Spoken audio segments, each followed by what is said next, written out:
This exhibition is the first in 30 years devoted to the art of Frank Duveneck, who was born in Covington, Kentucky in 1848. He was the son of German immigrants and was among the first American artists to study at the Royal Academy in Munich. He fell in there with the avant-garde and began to paint these rather adventurous pictures that are known for their bravura paint handling. He spent about 20 years in Europe before returning home and had a very distinguished career as a teacher, in which he eventually became head of the Art Academy of Cincinnati. Well, one of the things that this exhibition looks at is the artist's work on paper and his art process, his process of making his work. Duveneck is generally associated with his direct attack on the canvas, as though he could kind of make these slashing brush strokes and make things look real, like it was magic. But in fact, there's more work and thought behind his work than one might initially think. And the exhibition reveals many of his drawings and his work as a watercolorist, as well as exquisite late pastels that people don't often get to see. So Alfred Trevor Gosselin was the first director of the Cincinnati Art Museum, but before that time, he was an attorney here in Cincinnati and served in the Civil War and rose through the ranks to an officer.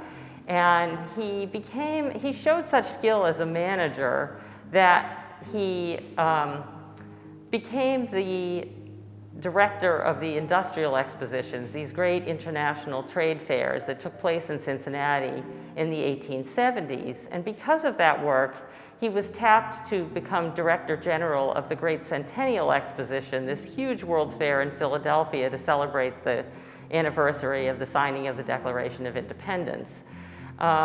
This work well prepared him for directing this institution. So he was a natural subject for Duveneck to paint, and I'm sure that this was a painting that was on display in the Art Museum. It shows him in front of his wonderful library. He was given a library of leather-bound books in honor of his work on the centennial, and he also was knighted by Queen Victoria, which is how he became Sir Alfred Trevor Gosselin, even though he was born here in Cincinnati. And this apparently required an act of Congress. So this exhibition shows Duveneck's work from kind of the earliest beginnings through the end of his life. And this is an important example of his late work as a portraitist. The painting, The Whistling Boy, has been titled The Whistling Boy since Duveneck gave us the painting in 1904.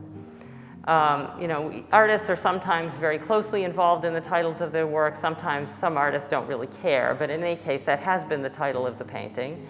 And it's always a great conversation starter as to whether or not he's really whistling or whether he's smoking. We conserved the painting around the time that we opened the Cincinnati wing, a little bit before that, probably around 2001. And it made the fact that he's smoking a little bit more obvious than it had been prior. If you look at the hand that's raised like this in the painting, you can see a line of paint that represents a cigarette between his fingers, and there's a little bit of smoke in the background that was not really visible before.